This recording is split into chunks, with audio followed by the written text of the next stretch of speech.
Salut Khaled.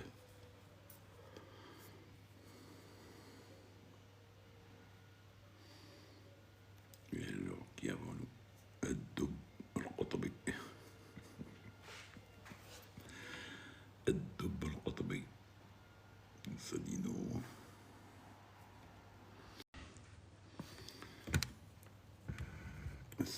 Mourad est dans les parages.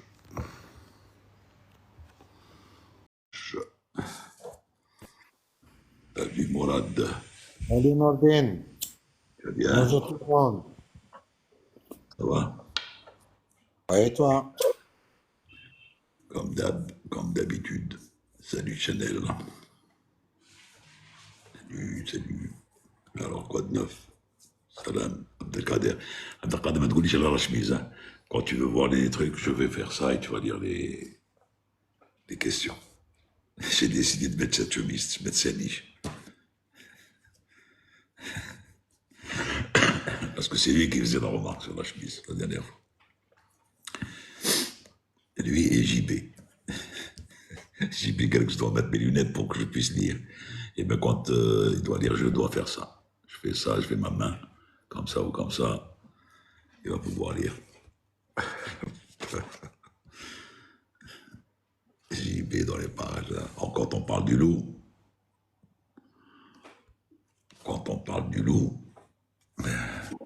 Salut JB. salut JB. Les amis, Quand on parle du loup, qu'est-ce qu'il fait? il, Au revoir. il monte son nez. Par exemple.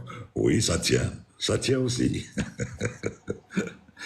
Je viens de le dire, j'ai décidé de mettre cette chemise, même si JB va me dire je peux pas lire. Alors je vais lui faire ça, je vais mettre ma main comme ça, ou bien je me retire, ou bien.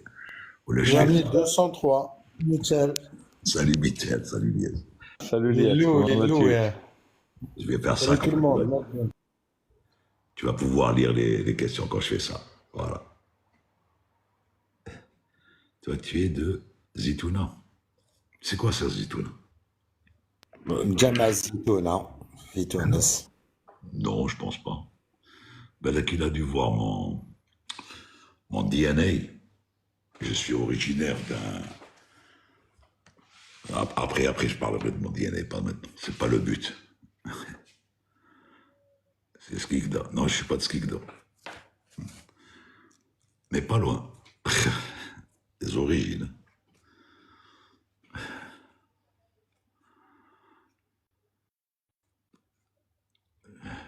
Ça va, Michel?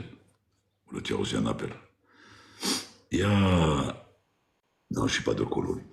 Il y a JB, il y a Bilal qui s'est excusé. Il m'a appelé, il s'est excusé. Il bosse comme un dingue sur le projet. Et il attend de prendre son congé pour reprendre avec nous le live. Alors je lui ai dit, Isma, quelque chose, ça fait longtemps que tu t'es pas manifesté. Il m'a dit, non, justement, non, voilà, je m'excuse à Kifesh, mais je vais bientôt être en congé, donc voilà. Mais Tizi Ouzou, non, je suis pas de Tizi Ouzou. Bon, c'est une belle région. Au fait, on va rester au live quelques temps, 1 heure à peu près et tout. Après, je rejoins le forum. Le forum, ils vont le faire vers 21h UAE, donc c'est-à-dire 19h, 18h, enfin 18h algérien, je pense, dans 1 heure. Ils l'ont fait ce matin, Nordine. Oui, ben, ils passent, mais c'est généralement mardi soir, où ils font la rencontre forum, parce qu'aujourd'hui, ils reçoivent un invité soi-disant surprise. Mais moi, je vais pas pouvoir rester longtemps avec eux aussi, parce que vers 19h30, enfin, je peux rester une demi-heure avec eux. Après, j'ai des obligations. J'ai des obligations, donc je pourrais pas. Salut Idir, bonsoir. Je pourrais pas. Salut Farid. JB, si tu n'arrives pas à lire, tu me dis je fais ça. Hein. Bon, pour le moment, j'arrive à déchiffrer. Bon, il n'y a que des bonsoirs et des... Ouais, ça te rappelle pas un certain forum? Mais l'autre, il est morbide. L'autre. Que j'ai suivi des forums. T'as t'as les Tawana, là, en France. Ouais. Ya Latif, T'as Ya vu? Latif. Il vaut mieux pas faire de... Le Après, je live. comprends que les gens ils disent que notre live il est bien. Mais c'est la foire d'empoigne, Benham, mais ça veut rien dire du tout. Hein. Non seulement ça, mais ils ont aucune politique de, comment on appelle ça, de live, de communication. Donc, Il n'y a pas d'éthique. il n'y a pas d'éthique, ils montent de façon N'importe qui, n'importe comment, n'importe quoi. Les micros sont ouverts en même temps, ça gueule, ça machine. exacte. Exact. Mais bon, c'est désolant, c'est tout ce qu'on peut dire. Alors, Touetti, il se pointe toujours dans le chat, mais il veut jamais monter, nous donner ses impressions. Touetti Ismaël. Je voulais faire une vidéo sur un point très particulier qui est la rotation, avec toutes les particularités qu'il peut y avoir qui sont liées à la rotation, si on fait une rotation plus rapide que celle qui est prévue, si on fait une rotation avec un angle moindre que celui qui est prévu, etc. Bon, j'ai tout ça, il n'y a pas de problème. Mais j'ai peur que ce soit trop compliqué pour le live, parce que vraiment, bon, il faut rentrer vraiment dans des formules et des machins, mais c'est très intéressant, la Belek. Bah, Mais mais il faut vraiment posséder le sujet, quoi. ouais. Non, mais je vais te dire un truc. Si tu as un moment pour le faire, fais-le. On le publiera encore sur YouTube. Il y a des gens qui sont beaucoup plus spécialistes peut-être que ceux qui viennent au chat comme ça, des fois par curiosité ou par apprentissage ou de là. Et on peut en discuter. C'est pas, tu sais, on apprend. Hein. Moi personnellement, j'apprends beaucoup de choses avec ces trucs-là. Même les gens pensent qu'ils posent des questions. Des fois, ils veulent que je vais poser des questions bêtes. Il n'y a pas de questions bêtes, il n'y a que des questions qui demandent des réponses. Absolument. Tu sais, pour dire la vérité, c'est parce que j'enseigne ces trucs-là que bien sûr j'ai révisé tout ça, j'ai tout ça en tête. Mais c'est vrai que quand on exerce, on perd quand même de toutes ces connaissances théoriques. Hein, et puis on est impliqué directement dans l'exploitation au quotidien et on va pas se casser trop la tête avec le reste. Hein. Tout à fait d'accord avec toi. En vice-personne, hein, moi là, je sais que tu es toujours en exercice. Moi, tu sais, j'ai... Moi, je vais faire un truc, par contre, oui, il y a un truc que je vais faire, c'est le vol en virage. Le vol en virage, parce que j'ai fait dans mes cours des trucs très intéressants pour comment on corrige un virage non, non stabilisé, etc., etc. Ça pourrait intéresser des gens qui font du monomoteur, enfin, ou des petits avions. Et là, j'ai déjà toutes les animations et tout ça, il n'y a pas de problème. Le roi de la bassoche, bon, il voulait dire une explication du Circle to Land. Ils vont en parler. Circle Le to ci- Land. c'est le roi de Basse. Il veut savoir qu'est-ce que c'est un circle to land. Et alors, Eh ben, vas-y, Nordin. Vas-y. écoute, moi, je suis l'hôte. Bon, allez.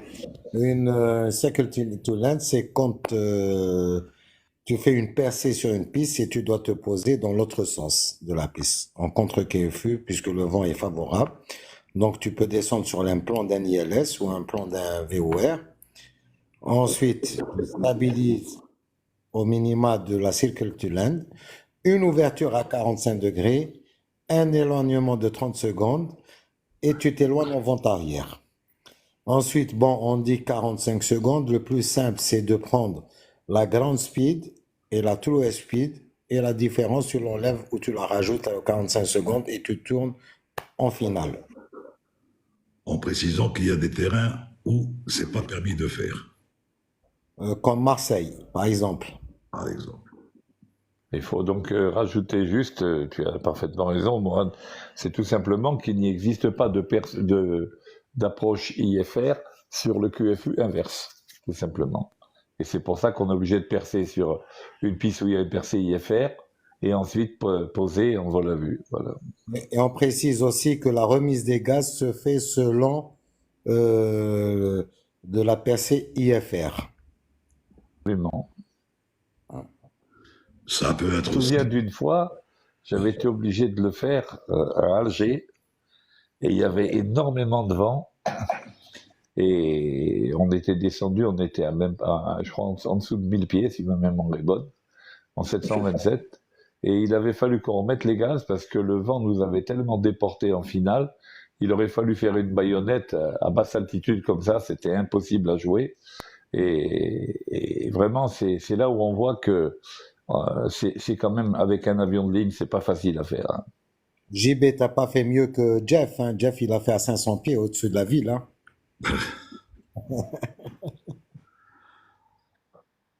Pas facile, hein.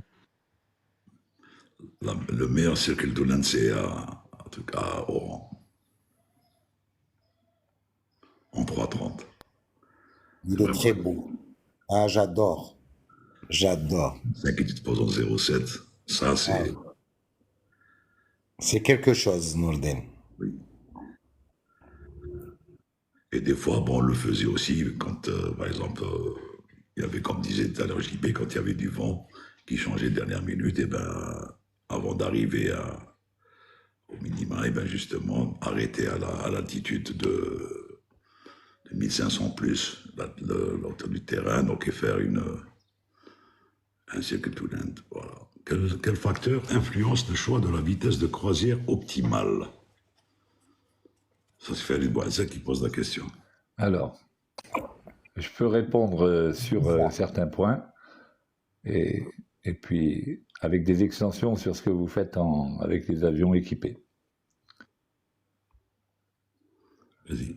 Alors, la vitesse de croisière, disons qu'il y a deux cas de figure. Soit on a un avion qui n'est absolument pas équipé de computers, ni rien du tout, donc à ce moment-là, on est obligé de choisir une vitesse qui corresponde à un régime de vol pour lequel on a des tableaux de marche, parce que sinon on n'a pas. Si on n'a pas de tableau de marche, on peut pas prendre telle ou telle vitesse. Donc, par exemple, je me souviens dans les temps jadis, on avait croisière à Mach 80 ou croisière à Mach 82 ou croisière à Mach 84. Bon. Après, c'était une question, on choisissait telle ou telle vitesse pour avoir la meilleure consommation de distance compte tenu du vent qu'on avait. Bon, maintenant, quand il s'agit d'avions modernes comme maintenant, qui sont équipés de calculateurs, etc., eh bien, la vitesse, elle est calculée en fait pour avoir le meilleur, elle est fonction en fait du cost index, de manière à avoir la meilleure efficacité fuel, et puis c'est tout. Donc à ce moment-là, l'avion va voler en fait à la vitesse qui est optimale au point de vue du fuel, au point de vue de la rentabilité fuel. Et donc je rappelle que le cost index fait le meilleur choix entre le temps de vol et le prix du carburant. Soit on augmente la vitesse, mais à ce moment-là, donc on diminue le temps de vol, mais à ce moment-là on augmente la consommation, soit on diminue la vitesse, soit on augmente la vitesse, pardon, qu'est-ce que j'ai dit? Oui, on augmente la vitesse, donc on augmente la consommation, mais on diminue donc le temps de vol, ou bien on diminue la vitesse, ce faisant, on augmente le temps de vol, mais on diminue la consommation. Donc le cost index va jouer là-dessus et va prendre le meilleur rapport pour le vol précis sur lequel on est, voilà, avec le cost index du vol, voilà. Mais voilà comment c'est choisi maintenant, voilà. JB, à l'époque, on avait les tableaux de marche aussi pour avoir l'optimum, l'altitude de rétablissement et tout. Maintenant, l'FMJEC te donne tout. Tu te casses pas la Absolument. tête. C'est ce qu'il disait tout à l'heure, JB.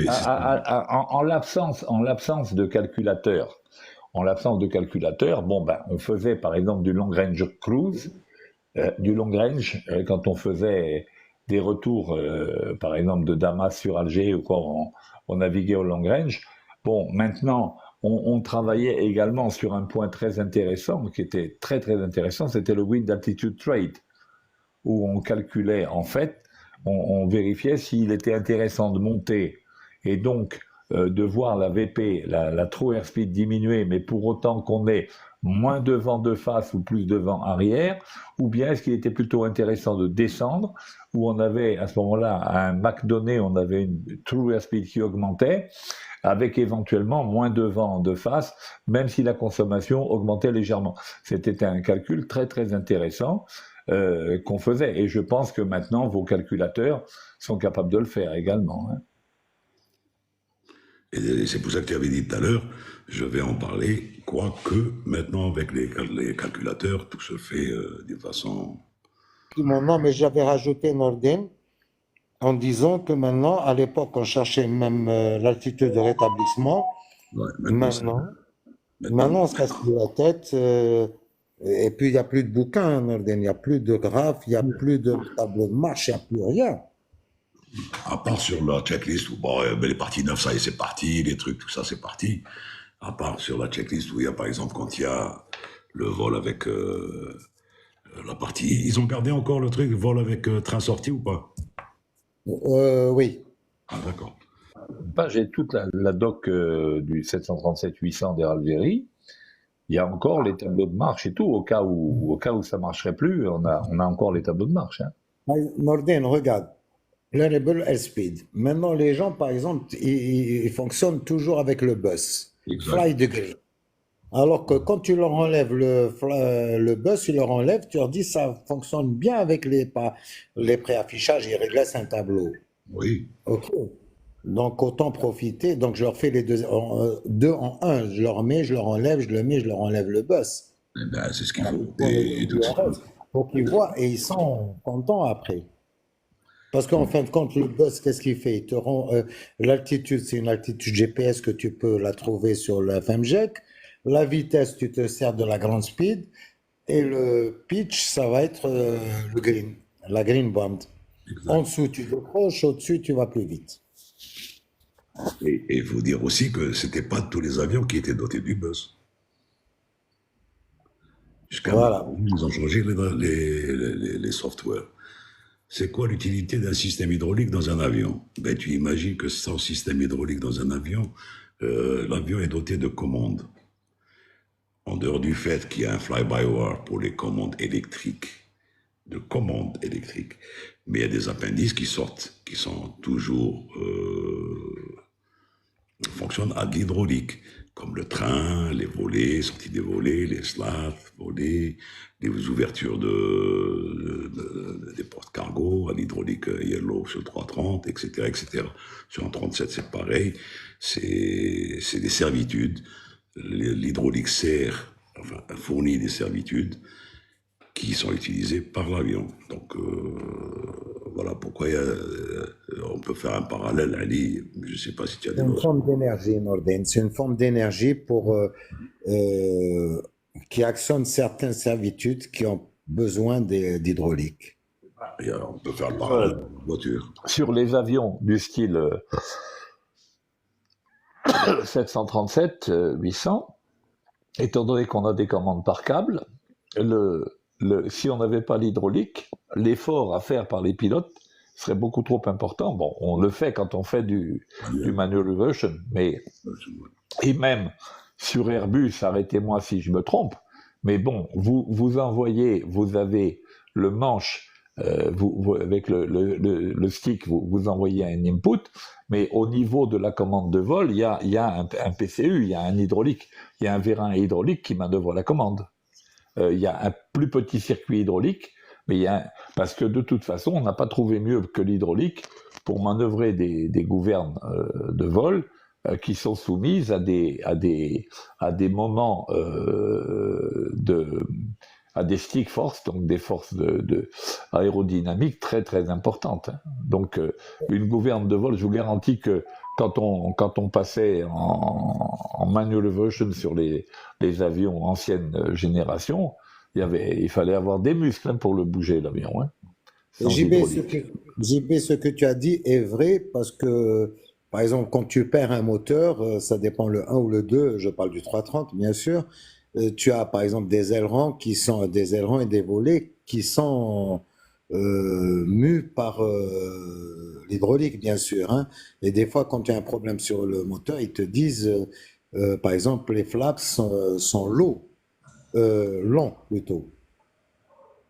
Et en Donc, plus, quand tu perds les deux moteurs, par exemple, et que tu as la rame air turbine qui sort, elle sert justement à brasser et à donner de l'hydraulique pour avoir du handling de cet avion. Quand tu es en mechanical backup, tu n'as que le rudder ou le stab pour contrôler cet avion. Donc, c'est une alors, obligation d'avoir des... Nordin, il y a Avjik qui a vu Highfly, bon, il a vu décoller, qu'il a laissé le train, effectivement. Il peut laisser le train sortir pour des raisons opérationnelles. Peut-être qu'il a une tolérance sur le train d'atterrissage parce qu'il y a une roue qui ne freine pas ou autre chose, hein. Avjik, c'est rien du tout, c'est une procédure opérationnelle. Ouais.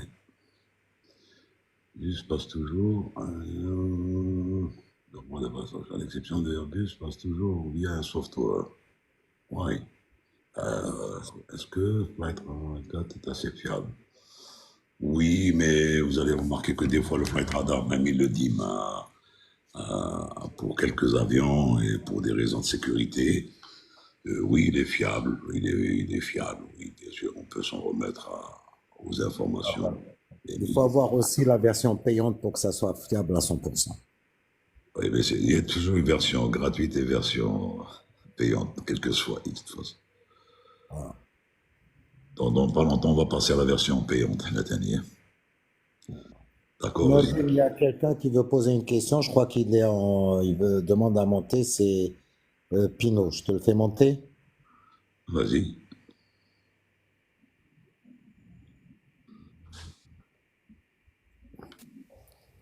Salut, Pinot. Salam alaikum, je te remercie hein, de m'avoir fait monter. C'est juste, est-ce que l'un de vous, un jour, a perdu un des deux moteurs sur un 330 Je ou un... rigole. Ah non, ça m'est arrivé sur un Cessna avec quelqu'un, mais Allez, moi, dans ma carrière, j'ai perdu 5 fois un moteur. D'accord? subhanallah. Parce que c'est vrai, c'est effrayant hein, quand on entend qu'un réacteur tombe en panne. On se dit, on envisage le pire. Bah, Non, non, non, il n'y a pas de pire. Il y a que des procédures à appliquer. Et moi, dans ma carrière, j'ai perdu un moteur en cyberdamage. C'est-à-dire il n'existait plus. C'était un vide. ouais, ouais. Donc, mais bon, c'est gérable. C'est effrayant, c'est vrai. Mais c'est gérable. Vous aviez eu comme instructeur Bouamran, non? Le Hajj? Non. Non. Le Hajj Bouamalan, Non. le Hajj Bouamalan, il était convoyeur chez nous. Il était mécano chez nous. Ah, moi je croyais qu'il était instructeur. C'était un gars du technique et qui volait avec nous quand on faisait des vols sur des destinations où il n'y avait pas d'assistance technique. Donc, tu as connu Mokhtari alors, Allah yarhamou. Bien sûr. Alors, une question, Pino. C'était un monomoteur ou un bimoteur, le Cessna? Un bi. Ah oui, D'accord. un bi. Ah ouais, si c'est un mono, t'as pas ton deltaplane. Alors attends, Pino. Moi, j'ai perdu 5 moteurs sur Boeing. Mais j'ai perdu un moteur sur Cherokee Arrow. Monomoteur. Ouais, ouais. Et t'as fini la trajectoire en plein. J'ai fini dans un champ de betteraves. C'était un vol de nuit. Et j'ai perdu le moteur au décollage. À 5 ou 600 pieds. Voilà. Et tu vois, c'est pas... C'est facile à le dire, hein. Même affaire. J'imagine que c'est pas vivable, hein.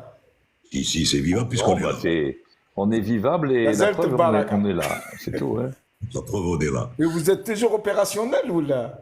Non, nous, on est à la retraite. C'est celui qui est en bas. Allah yabarak. Nous, toujours opérationnel. Allah yabarak. Allah yabarak. Non, ça n'a rien à voir avec Allah. Lui, il va rester pour encore 50 ans en ligne.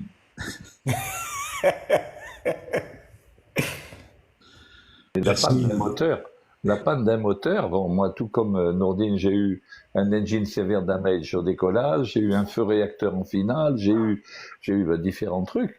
Bon, ben, c'est une procédure, hein, faut pas. Tout à Nous, fait, on tout prend à ça fait. comme étant quelque chose auquel on s'attend. Comme je dis toujours, hein, je l'ai dit déjà plusieurs fois sur le live, nous faisons un briefing avant chaque décollage, durant lequel nous disons justement ce que nous allons faire si nous perdons un moteur avant telle vitesse, si nous perdons un moteur après telle vitesse, etc., etc. Donc ça fait partie de notre quotidien. Hein. Ça fait partie des possibilités immédiates que nous envisageons à chaque décollage. Hein. J'imagine il y a un protocole justement à suivre. Une fois que... Simplement, bien sûr. Et je peux vous dire une chose, c'est que au simulateur de vol, rares sont les décollages qu'on fait avec tous les moteurs. Hein. En général, c'est le simulateur, c'est là qu'on la panne moteur au décollage, c'est le B à bas d'une séance de simulateur. Hein. Mais ça, c'est directement lié à la vétusté de l'appareil ou là? Du tout, du tout. Comme toute Non. machine, comme toute mécanique, ça peut lâcher pour diverses raisons. Vous pouvez avaler des oiseaux, le réacteur il vient. Vous pouvez avoir un tas de choses qui se produisent et qui font que un réacteur saute. Hein. Bon, c'est des machines qui sont très fiables, hein, c'est pas le problème. Mais sur des millions d'heures de vol, eh ben, ça arrive. Hein. Mais honnêtement, Morad, voilà, je vais te poser une question. Aïe. Je te pose une question de Jean Bar. Écoute, dis-moi, il y a la fiabilité entre l'Airbus et l'américain. Lequel que tu choisis? Je peux pas te dire parce que moi j'ai volé sur les avions d'ancienne génération et je suis Boeing, moi je suis pilote de Boeing, mais D'accord. je dois reconnaître quand même que maintenant les moteurs ont vachement évolué.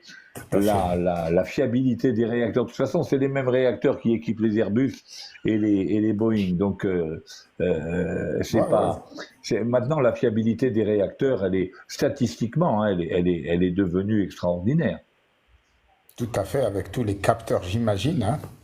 JB, juste pour ouvrir une parenthèse, ce que tu as dit, on avait fait la qualif Cessna caravane avec un Américain, déjà, et puis il y avait le gars, il lui disait, on vole de nuit, on fait des... D'ailleurs, ils volent beaucoup en Afrique, le Cessna caravane. Et il y avait un de chez nous qui l'a emmerdé, l'Américain, il a dit, écoutez, mais si le moteur tombe en panne, tombe en panne. À un moment, il a regardé, il a dit, depuis tout à l'heure, je vous dis qu'il y a une fiabilité de 99, quelque chose pour cent de fiabilité. Non, mais s'il tombe en panne. Il a dit, écoutez, s'il tombe en panne, si vous êtes musulman, tournez-vous vers la Mecque. Et si vous êtes chrétien, regardez, tournez-vous vers le Vatican. Allez. On a de fiabilité, ou t'as de s'il tombe en panne. Et puis après, depuis Bobo, ça arrive, hein, c'est Pinot. Oui, c'est sûr, hein, j'imagine. Merci, Pino, pour. Rabbi yahfadkom, et puis bonne continuation. Et puis, Wallah, c'est le Florent qui m'a dit de l'Algérie. Ça fait plaisir, Wallah, ça fait plaisir. Merci. Mordine, je peux répondre à Bouazza, je lui ai répondu par Wasmo, mais je n'ai pas terminé ma réponse avec lui. Il avait demandé comment gérez-vous une perte de contrôle des surfaces de vol gouvernementales. J'allais y venir parce qu'il y avait une question juste avant, mais bon, tout ça ramène à une checklist. À une checklist, voilà. Et ce qu'il ne faut pas oublier, c'est que la perte de ces surfaces de vol comme gouverne, etc., il ne faut pas oublier qu'il y a une pénalité sur le fuel. On va consommer plus de fuel que prévu. Par exemple, dernièrement, j'avais Norden, une panne, je ne me rappelle pas qu'est-ce que c'est, en venant de Montréal, on avait une consommation supplémentaire de 0,75% de fuel à consommer sur une heure. Il y a Rizel Mel qui demandait est-ce que, par exemple, quand un moteur tombe en panne, vous informez les passagers. On en a parlé la dernière fois. Les passagers n'ont pas à savoir exactement les détails. Ils vont sûrement d'abord sentir qu'il y a un problème. S'il y a un feu moteur, donc ils vont le voir. S'il y a un moteur qui s'arrête, ils vont pratiquement sentir, pour ceux qui sont du côté de bien désembardés. Pardon. Et puisqu'il y a un retour, en réalité systématique, ou un déroutement donc on va informer les passagers pour dire qu'il y a eu un problème technique. Ça va suffire que de dire oui, on a perdu un moteur, nanana. Donc voilà, problème technique, un déroutement ou un retour à l'aéroport. Et voilà. Bon. Et pour le technique, ça va être plus détaillé, pourquoi, du comment et tout et tout. Mais le passager, effectivement, il est informé qu'il y a un problème et que, à cause de ce problème, il y a un retour vers l'aéroport ou un déroutement est envisagé dans ce cas-là.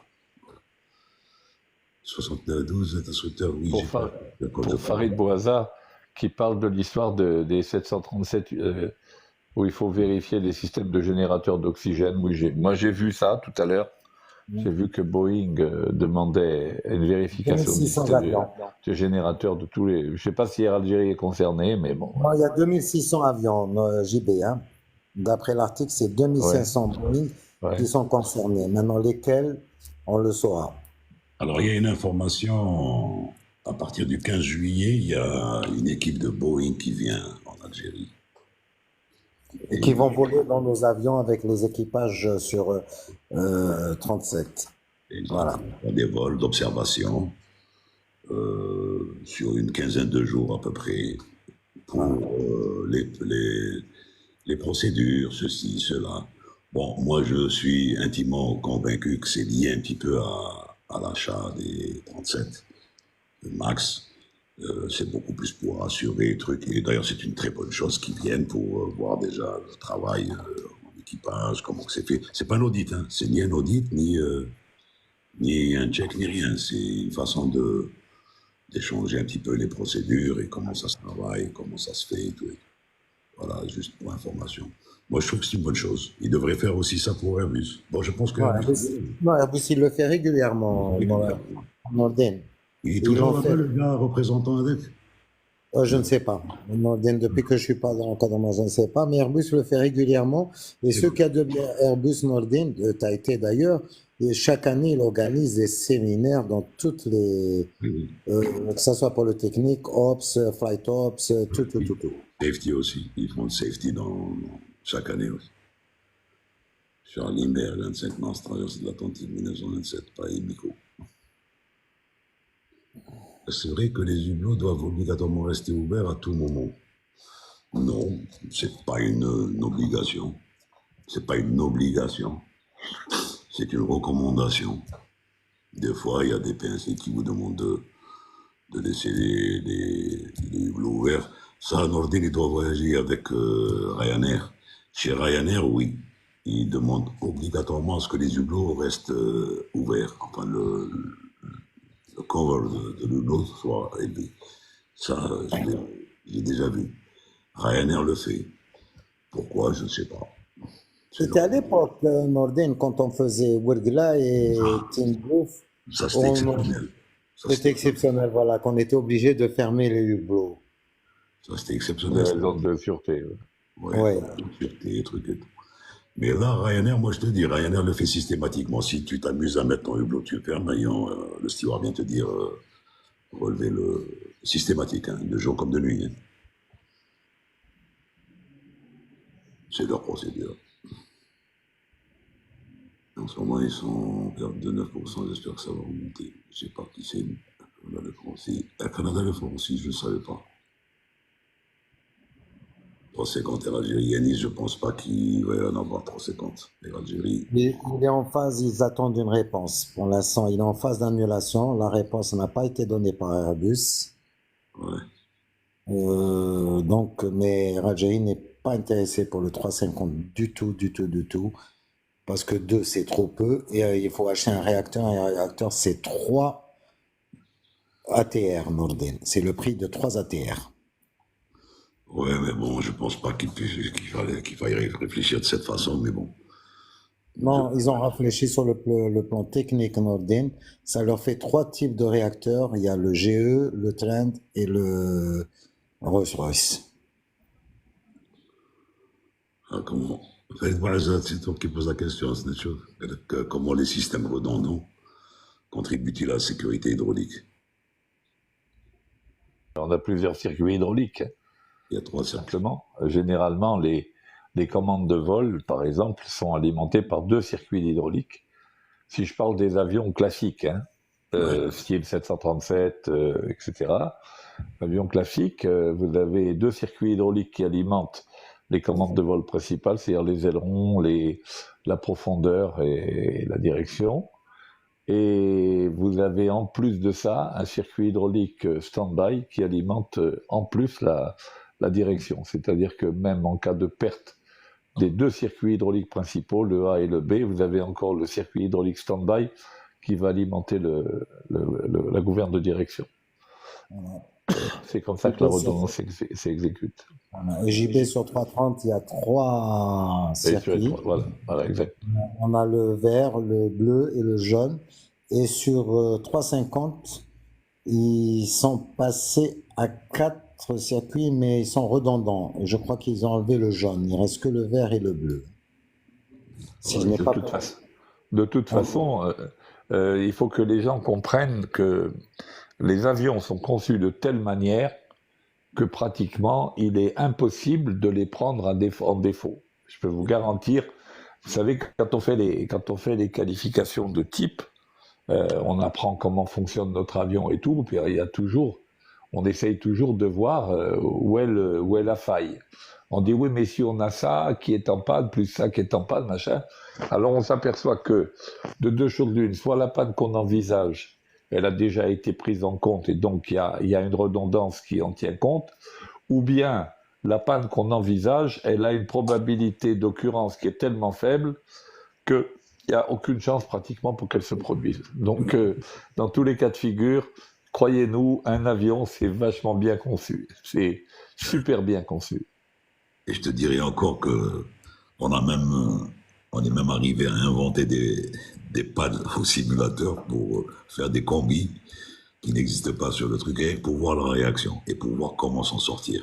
Pour te dire que c'est tellement bien fait. Est-ce qu'un pilote peut refuser un vol si l'appareil est dans un piteux état? Ben, heureusement. Sinon, il serait pas, c'est pas un pilote. Un pilote. Qu'est-ce qu'il appelle piteux état? C'est ça laquelle je veux. C'est lui qui sera dans un piteux état s'il part avec un avion comme ça. Voilà. Il n'y a pas d'avion en piteux état. Soit il est en état de vol, soit il est avec, soit il ne l'est pas, hein. Mais piteux état, qui nous explique qu'est-ce qu'il entend lui par piteux état. D'abord, je ne pense pas qu'il puisse y avoir des compagnies qui laissent leurs avions en piteux état. Sinon, ce ne serait plus des compagnies. La maintenance ne peut pas permettre ça non plus parce qu'ils ont une responsabilité terrible. Les managers aussi, les responsables à tous les niveaux aussi. Donc voilà. Belek, tu veux dire que des fois, vous voyez des avions sales, ou là, ça c'est pas un piteux état. Un avion qui peut avoir un problème, ou là tomber en panne, ou là, c'est pas un piteux état. C'est une structure travaillante, comme expliqué tout à l'heure JB. C'est de la résistance des matériaux, c'est de la RDM. Donc c'est une structure travaillante qui est appelée à vieillir. Et on parle du confort des passagers. Même au niveau du confort passager, les sièges, c'est une question qui relève du design de compagnie.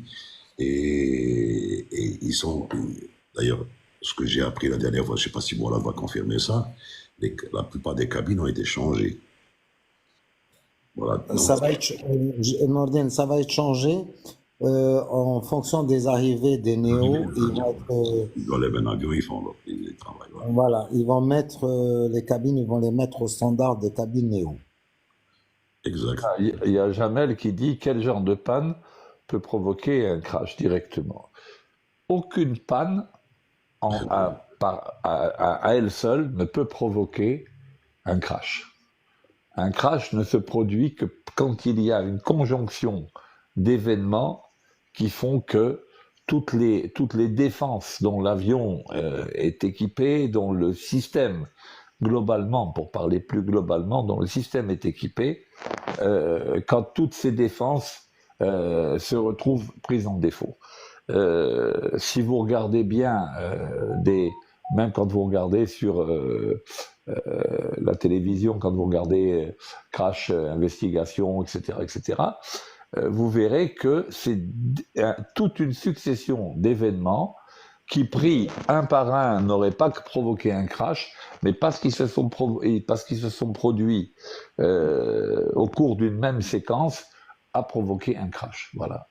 Mais une cause unique ne provoque jamais un crash. La maintenance est faite par la DMR, la Direction de maintenance Air Algérie. C'est une base de maintenance d'ailleurs imposante qui a coûté énormément d'argent à la compagnie, justement, et qui est faite pour ça, et qui fait de l'excellent travail, et elle fait même de la prestation de service pour d'autres compagnies. Elle s'occupe des checks de la A jusqu'à la D dans les avions, elle s'occupe pratiquement de tout ce qui est maintenance à Air Algérie. Nordin, il y a Idir qui nous a dit est-ce que la Paybleed, on la met sur off après allumage des moteurs? On peut la laisser sur on pendant le vol. On la met sur off, bien sûr, après la mise en route. Et on peut la mettre juste avant décollage. Et on peut s'en servir en vol jusqu'à une certaine altitude. La bleed API. Et elle ne sert à rien.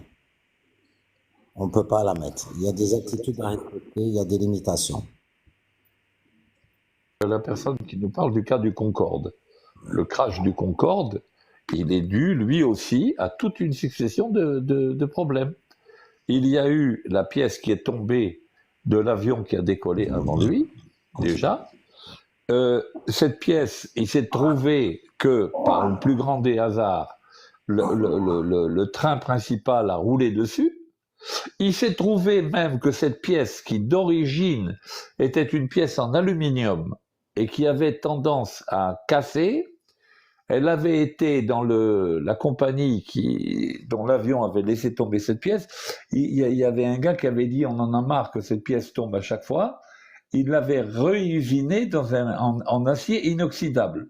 Et il a été démontré que si cette pièce qui était initialement en aluminium avait été en aluminium, elle n'aurait pas provoqué l'explosion du pneu. Après l'explosion du pneu, il y a eu encore un autre problème qui a été qu'il y avait sur cet avion une faiblesse au niveau des réservoirs de carburant. Il y avait la structure même des réservoirs il y avait eu déjà plusieurs problèmes, etc. Et autre événement qui s'est produit, ça a foutu le feu et ça a mis 2 réacteurs HS. Or, un avion de ligne est prévu décoller avec un moteur en panne, mais pas avec 2 moteurs en panne. Même sur un quadri-réacteur, les performances de l'avion avec 2 réacteurs en panne ne garantissent pas que l'avion va décoller. Donc vous voyez déjà comme ça, en gros, qu'il y avait plusieurs événements qui se sont produits pour que ça crache. JB, il a eu, lui, le Concorde, il n'a pas eu de chance, c'est que son aile a pris feu. Si, bien sûr, oui. C'est le réservoir lui-même qui a pris feu. Voilà, mais le réservoir a pris sur l'aile, hein, donc il n'avait aucune chance de survie. Parce que déjà, il était en l'air, JB. Oui, ça a été perturbé Tout à fait. par parce que l'intrado a été perforé. Voilà. Et ça pour a l'histoire, été du fioul et ça a pris feu. C'est normal. et pour l'histoire, JB et Nordin, je ne sais pas si vous êtes au courant, c'est qu'on avait un avion de chez nous qui avait décollé avant et ils pensaient que c'était un de nos avions qui avait perdu la pièce. Oui, mais c'est une pièce imposante de Continental, donc c'était... Oui, non, mais au début, pour eux, c'était un de nos avions. Ils n'avaient pas pensé à Continental parce que quand l'avion, ils avaient demandé une inspection. Ouais. Pour information, je te le dis. Hein. L'alliage des palettes, des turbines est-elle en majorité composée de silicone qui résiste à la chaleur? Je ne sais pas si... C'est du titane, c'est du titane. Du silicone. C'est du titane. Pensez-vous que le 37 Max, il y a un énorme problème? Ben, ils sont en train de les résoudre un à un. Et donc, voilà. Donc, apparemment, depuis le dernier incident, il n'y a plus rien eu pour le 37 Max. Donc, voilà, c'est en train de rentrer dans l'ordre. Est-ce que le code transpondeur change en fonction des fils traversés? Oui, ça dépend. Des fois, ils te le gardent quand il y a une entente, un pool entre les 2 pays. Les 2 FIR, mais sinon, oui, ça peut changer.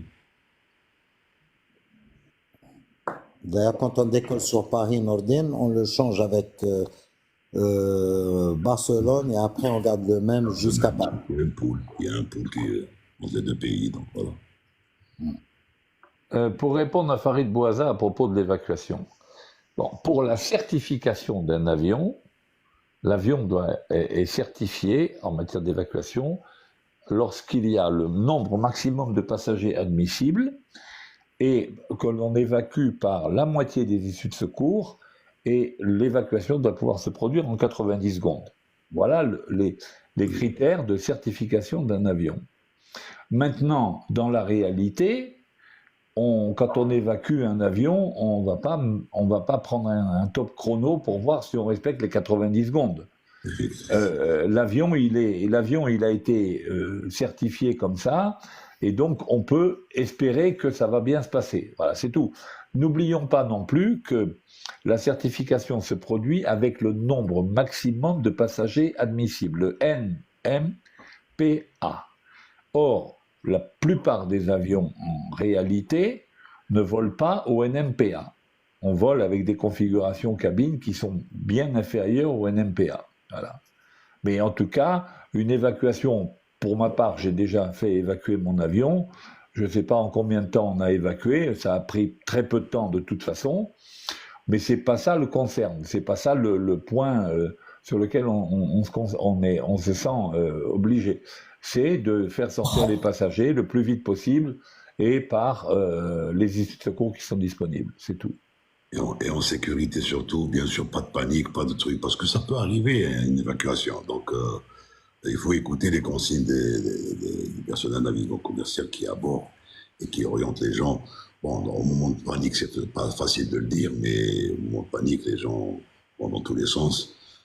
Et il faut seulement écouter d'abord ce qui se dit et suivre les consignes, c'est tout. Hein. C'est pas pour un peu, Moi, personnellement, c'est la seule fois où en avion, j'ai eu une appréhension. C'est-à-dire quand j'ai appuyé sur l'alarme évacuation, on se demande comment ça va se terminer. Parce que quand on met les passagers, quand les passagers sont impliqués dans la résolution d'un problème, vous ne savez pas comment ils vont réagir. Ça, c'est assez stressant. Islam, pendant mon stage à Youd, j'ai vu High Fly sur Algérie. Il y a deux vols. Il y a Air Algérie et High Fly qui font. High Fly est affrété par Air Algérie, donc c'est un vol d'Air Algérie. Et c'est un vol affrété. Il y a deux vols pratiquement jour. Donc il y a un vol qui me fait arracher et l'autre, parce qu'il faut bien l'amortir. Ils ont pas affrété un avion pour rien. Donc il sert à ça. Et c'est pour ça que vous avez envoyé High Fly à Montréal. Et Sifax, l'évacuation se fait partout en 2 nuits, 2 jours. Hein. Il n'y a pas de période bien déterminée pour une évacuation. Alors, je voulais revenir à Abdou. Abdou, aussi pour le code transpondeur, par exemple, un Alger-Jeddah, on garde le même code jusqu'à Malte. Malte, on change de code, ils nous font changer de code. Ensuite, on passe avec les Grecs, on change de code. Et avec les Égyptiens, on change de code. Ça dépend des FIR où on change, il y a des fois où on ne change pas. Alors, il faut savoir que chaque fois qu'on change de code, quand on change de code, c'est payant. C'est-à-dire que le pays qui te donne ce code, quand tu le mets sur ton transpondeur, pendant toute la traversée de son espace, c'est payant. Et c'est pour ça, donc, il y en a qui te changent le code parce que c'est payant. Il y en a qui font des poules, services rendus en contrepartie. Donc, ils se font payer par service. Mais le reste, c'est payant, hein, faut savoir. C'est comme si, par exemple, tu as une autorisation payante. Voilà. Considérez dans l'acte du pilote qui a fait amérir son avion à New York comme exceptionnel. Et il l'a très bien réussi. C'est un amérissage extraordinaire et il l'a très bien réussi. Et je ne pense pas qu'il puisse le refaire une seconde fois. Lui, peut-être pas, peut-être un autre. Très probablement. Très honnêtement, et sans vouloir le moins du monde diminuer les compétences de l'équipage, mais ils auraient été légèrement inclinés. Ah oui. Ils se cassaient la gueule parce qu'il y aurait eu un réacteur qui aurait touché l'eau avant l'autre, et l'avion, il faisait ce qu'on appelle un cheval de bois. Hein. Donc, si vous voulez, il y a une très grande maîtrise du sujet, c'est certain, mais in fine, il y a aussi un petit facteur chance. Oui, ben, c'est le cas de Éthiopienne. Éthiopienne, oui. Éthiopienne, oui, absolument. Voilà.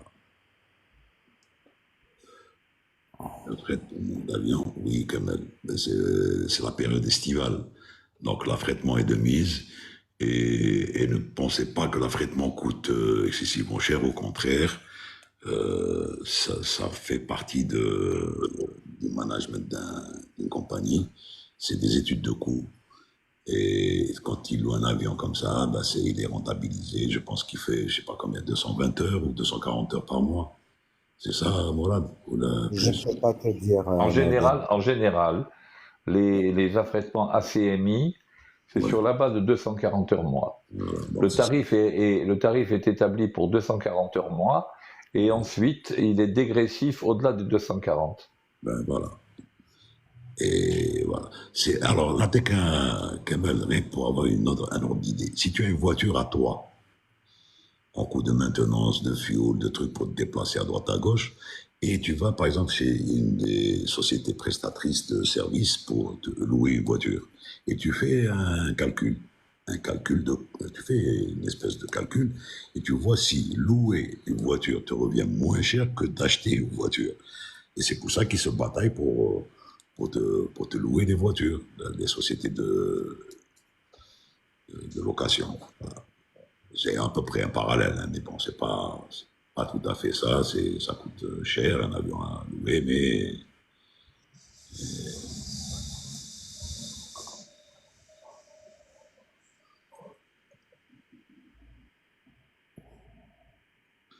tu as vu, JB, j'ai enlevé ma facha d'écran pour toi. Hein. La facha, hein, il y avait longtemps que je n'avais pas entendu la facha. Eh oui, de temps en temps, il faut utiliser les termes qu'on utilisait dans le temps. La facha. Nordin JB, il y a Cohen BO, quelques personnes qui a fait Bordeaux-Alger, on l'a fait avant. Si, on a fait même Bordeaux-Oran. Voilà. Moi, ça fait longtemps que j'ai pas fait Bordeaux. Voilà. Fait Bordeaux. Oh, oui, attends, je crois que je l'ai fait peut-être une fois, peut-être je l'ai fait une fois, je crois. Par contre, j'ai fait JB, j'ai fait Châteaudun avec le 330. C'est Moi, j'ai fait Rennes en 737. Ouais, j'ai fait Châteaudun en 330. Nordin, tu te rappelais, on les a emmenés pour la peinture. exact, exact. Et après, on a fait Châteaudun-Paris par route. Route que tu connais très bien, toi. Châteaudun, Châteaudun.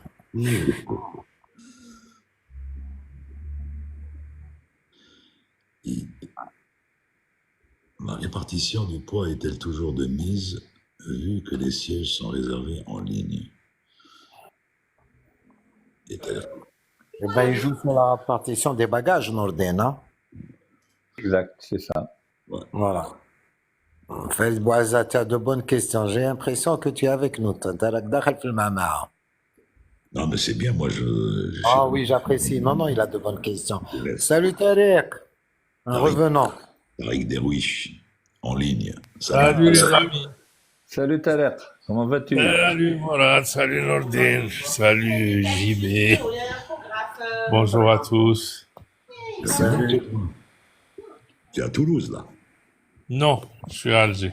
Ah, d'accord. Donc, Je suis à Alger. bon, ça se comprend que tu sois à Alger. Si tu es à Toulouse, il y aurait du silence. Il y a les enfants avec toi, Tarek. Oui, il y a le petit qui est venu. Eh ben, tu passes bonjour à tout le monde. Merci Morad, toi aussi. Aujourd'hui, j'étais au pain. Je sais. Après, je peux rien te cacher, hein. Et notre ami JB, qu'est-ce qu'il fait de bon? Il est à Alger. Non, Mike Tango Golf. Ah. Eh ben, il n'y a pas de Mistral, ça va. C'est beau. Vent du Sud, 8 nœuds. Parfait. Lundi, je sors en mer, Inch'Allah. Ah, trop bien. Voilà. Trop bien. Les îles de Porquerolles. Si je vois le 1020 ou le 1022 passer au-dessus, je vous ferai signe bonjour. Ah, j'avais apprécié, moi, les îles de Porquerolles. C'est là-bas que j'ai appris à barrer un voilier. Quand j'étais à Montpellier. Quand je faisais mes- Conseille-lui d'aller au Gros du Roi. La Alors. région qui c'est Gros du Roi, La Cap plage d'Argent, tu dois connaître, toi, JB. Non, j'ai pas été par là-bas, j'ai pas traîné mes guêtres là-bas. C'est trop bien. En fait, on l'appelle la plage d'Argent parce que le matin, quand tu te lèves, si tu vas sur le pont, Le fond du sable est tout brillant et argenté. C'est une très belle île. C'est bien par là-bas, c'est joli, hein. Ouais. On s'est tapé un Pékin avec mon ami Morad. La semaine passée. C'est bien. Sinon, tu bosses pas en ce moment.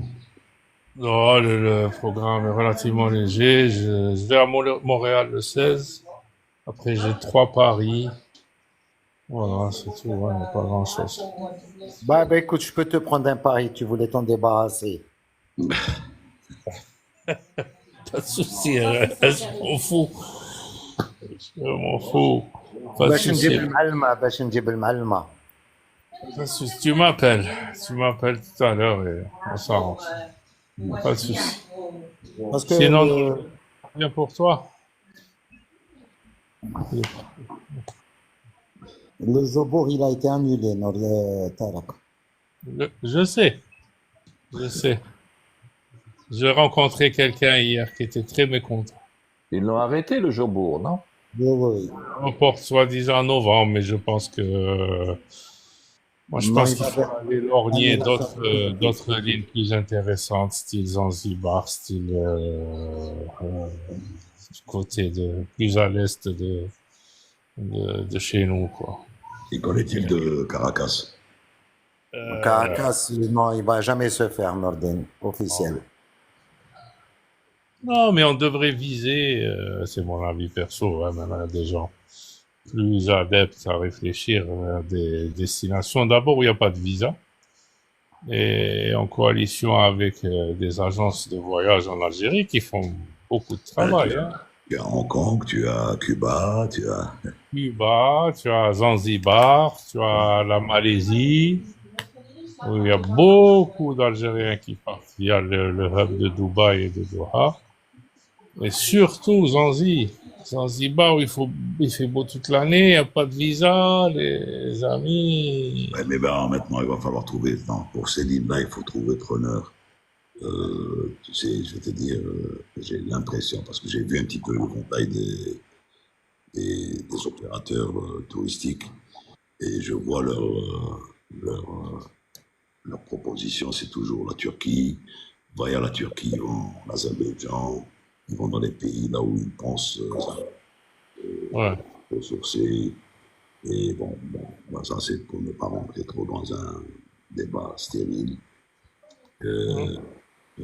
Parce que, si tu veux, on n'a plus c'est pas pour dire que la qualité du passager qui voyageait pour voyager, pour faire du tourisme, bon, ça va peut-être venir. Bon, tu me diras aussi, il y a une question de moyens.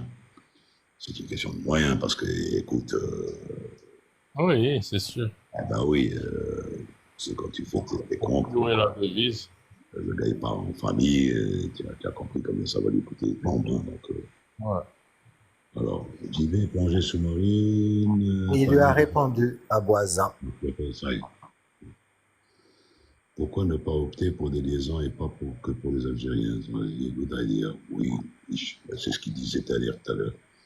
Vous êtes sur quelle compagnie? Ben, Mourad et Tariq, vous voyez ici, ils sont Air Algérie. JB et moi, on était Air Algérie, on n'est plus, on est à la retraite. Donc, c'est 2 retraités qui parlent avec 2 opérationnels.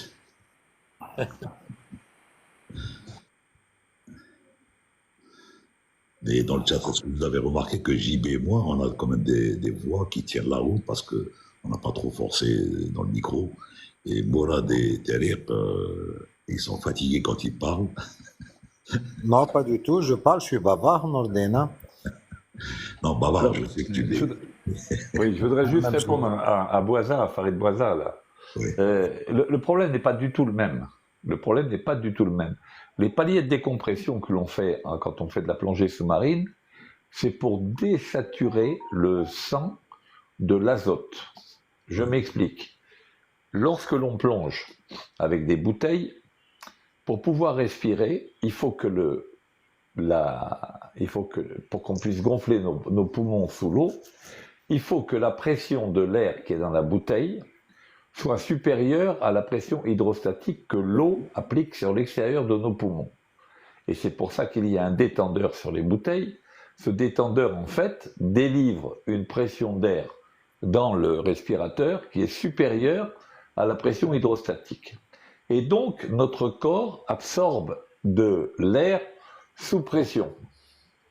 Et notre sang, dans l'air, il y a de l'azote et il y a de l'oxygène. L'oxygène, c'est bon, on le consomme, etc. Mais l'azote, il va se mélanger dans le sang. Et qu'est-ce qui se produit quand on remonte? L'azote, au départ, il est dissous dans le sang, mais comme la pression, tant que la pression hydrostatique est importante, il n'y a pas de bulles d'azote qui se produisent.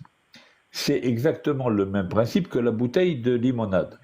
La bouteille de limonade, tant que le bouchon est fermé, vous êtes bien d'accord avec moi qu'il n'y a pas de bulles de gaz carbonique qui sortent. Pourquoi? Parce que la pression entre le liquide et le bouchon est telle que les gouttelettes, les bulles de gaz carbonique sont bloquées. Mais dans le sang, c'est exactement le même problème, parce que dans la limonade, c'est le gaz carbonique qui est dissous, et imaginez qu'au lieu du gaz carbonique, ce soit l'azote qui est dissous dans le sang. Quand on remonte, la pression extérieure diminue, puisque la pression hydrostatique diminue, et qu'est-ce qui se produit? Les bulles d'azote commencent à se former, et quand il y a des bulles d'azote dans le sang, ben on meurt. Voilà. Par contre, quand on est en montée, quand on est dans l'air, il n'y a pas de saturation du sang par rapport à l'azote. Au contraire, on est en hypoxie. Donc, ce n'est pas du tout les mêmes systèmes. La seule différence, la seule similitude qu'il peut y avoir, c'est par rapport au gonflement des tympans, qui ont tendance à gonfler quand on monte, puisque la pression extérieure diminue, et qui ont tendance à, au contraire, être appuyés, enfin d'être enfoncés lorsqu'on descend, parce que la pression atmosphérique augmente. C'est tout. Mais ça n'a strictement rien à voir avec les paliers de décompression. Après, Nordin, oui. قال لك pourquoi le IP1, bon, c'est déjà au départ, quand quelqu'un est PF, il met son autopilot après décollage, c'est lui qui va mettre son autopilot. Pourquoi switcher? Si par exemple un des autopilotes tombe en panne, si le gars il est PF et il est sur IP2, par exemple, il est à droite, et son autopilot tombe en panne, on passe sur IP1. Donc voilà. Et on met les deux autopilotes pour l'approche, c'est pour avoir la catégorie duel, c'est-à-dire la catégorie B en mathéis.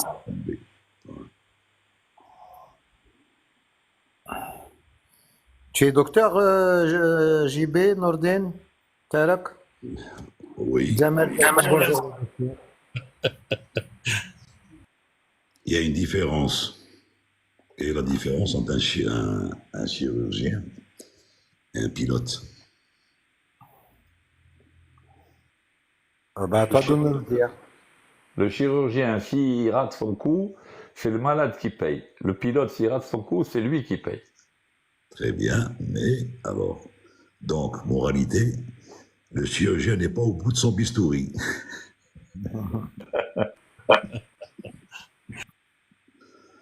Le turbopropulseur transforme l'énergie cinétique et théorique des gaz d'échappement mécanique. Il faut ce qui pose cette question, le turbo. Ça, c'est une question pour JB. C'est le meilleur dans les explications. Mais le turboprop, il fait exactement la même chose qu'un réacteur, sauf que les gaz d'échappement, la grande majorité de l'énergie contenue dans les gaz d'échappement est utilisée par la turbine pour faire tourner l'hélice à l'avant. C'est-à-dire que la turbine, à l'arrière, consomme pratiquement 80 ou 85% de la poussée du réacteur, du turboprop. Voilà. Alors que sur un réacteur, la turbine ne consomme que peut-être 20 ou 25% de la poussée, de l'énergie des gaz qui sont en sortie. Voilà. Voilà toute la différence. De toute façon, le réacteur, lui, fonctionne sur la conservation de la quantité de mouvement de l'air qui passe au travers du réacteur. C'est-à-dire que au départ, on a une petite masse de gaz qui sort à très grande vitesse, donc on a M, petit m multiplié par grand V qui sort à l'arrière, et par réaction, selon le principe de Newton, l'avion qui a une masse grand M va avancer en sens inverse à vitesse petit v. C'est exactement le même principe que le recul du fusil. Exactement la même chose. Par contre, pour le turboprop, il n'y a pas, à la sortie de la tuyère, il n'y a pas d'effet de réaction, ou très peu. Par contre, ça fait tourner l'hélice, laquelle hélice pousse de l'air vers l'arrière, et ça fait exactement le même principe puisque l'hélice éjecte de l'air vers l'arrière, et l'avion, par réaction, est poussé vers l'avant. Voilà. Et dire, s'il n'y avait pas les 3 bips, vu que la masse de cet avion, et quand il est dans des conditions idoines et tout, et qu'il y a des connexions d'autopilote, à part le fait que cet avion change de configuration, c'est-à-dire en descente ou là en montée ou là, les pilotes ne peuvent pas s'en apercevoir. Donc les bips, c'est une alerte, c'est une alarme, quelque part, de déconnexion de pilote, plus l'affichage sur l'ICAM où c'est dit autopilot disconnected. Donc c'est une alarme pour y remédier. Chaque fois qu'il y a quelque chose, c'est un système pour remédier à ça. Parce que là, je fais de la 4-3C. Non. On en a fait quand on était sur 67, et c'était le seul avion qui était autorisé avec ses équipages à faire la 4-3 parce qu'ils avaient 3 autopilotes. Et on faisait des exercices pour ça. Et on en a fait quand on faisait du transport de nuit à 3 heures du matin et tout. Norden, Airbus, il peut faire la 3C, hein, la 4-3C. Malheureusement, on n'a pas fait procéder à la 3C vu qu'elle n'est pas tellement utilisée. Et dans l'AOC, c'est pas mis. Donc voilà. Dans l'AOC du 67, c'était mis. Dans l'AOC du 67 parce que c'était un avion qui faisait de la 4-3C. Mais sinon, l'avion, le 330, peut le faire, les équipages peuvent le faire. Les aéroports, par contre, c'est autre chose. Il faut qu'ils soient dotés de beaucoup de sécurité au niveau des abords, des pistes et tout pour pouvoir faire ça. Voilà, il faudrait que les systèmes soient fiables. Bon, et en plus, l'utilité n'est pas tellement... D'ailleurs, Norden, aucune compagnie ne fait la 3C à part à l'époque où il y avait l'aéropostale qui le faisait. Oui, oui. Parce qu'il fallait livrer le courrier dans les temps. JB, tu confirmes? Absolument. D'ailleurs, les premiers atterrissages complètement automatiques et tout ça ont été faits justement pour l'aéropostale. À Montpellier, d'ailleurs, l'aéropostale, Fokker 27 à l'époque faisait de l'atterrissage automatique. Il y a une quarantaine d'années déjà. Mythe de Mermoz, le courrier doit passer. Exactement. D'ailleurs, la LVO, ça a été le premier avion qui a fait une approche en LVO, ça a été une Caravelle.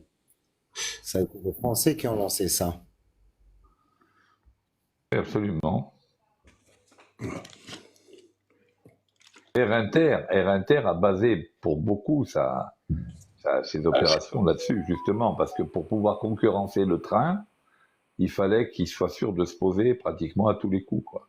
Exactement, c'est vrai. Et la fameuse caravelle de l'ENAC, avec laquelle on allait faire un tour jusqu'à Dakar.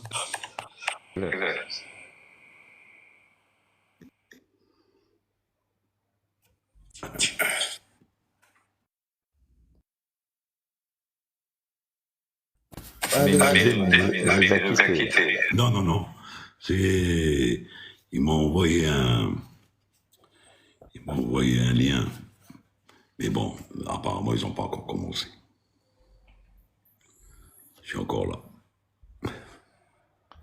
Alors, il y a plus de questions. Je vois. Je suis en train de voir qu'il y avait Sifax, ça y est. Ils font du voyeurisme.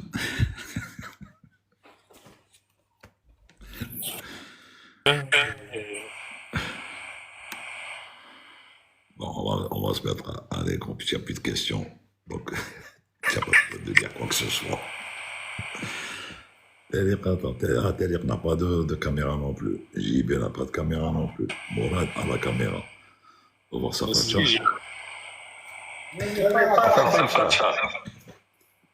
Comment ça marche?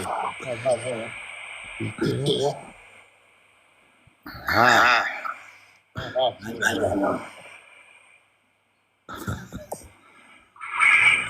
Quand je me souviens, De moi.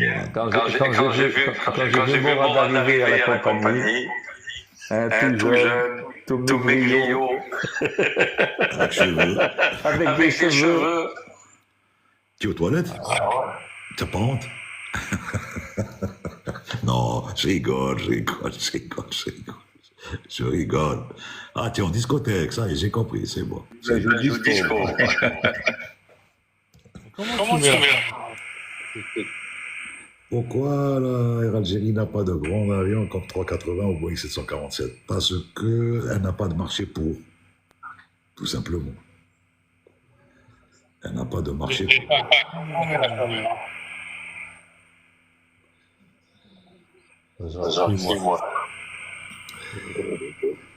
On a dit là, il a même de l'acné juvénile verte.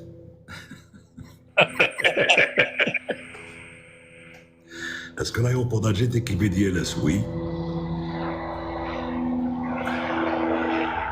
Il y a des hélicos qui survolent la zone. Ton micro, Mourad. mon micro. Ah, voilà, ouais. Il était.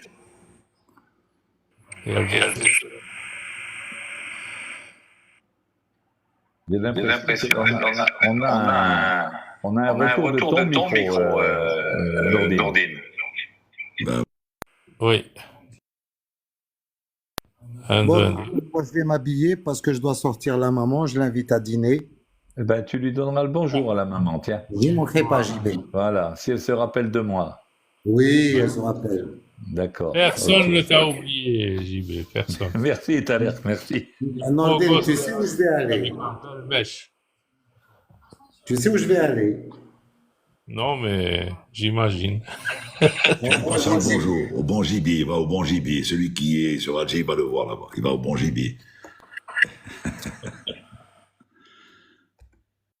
Les amis.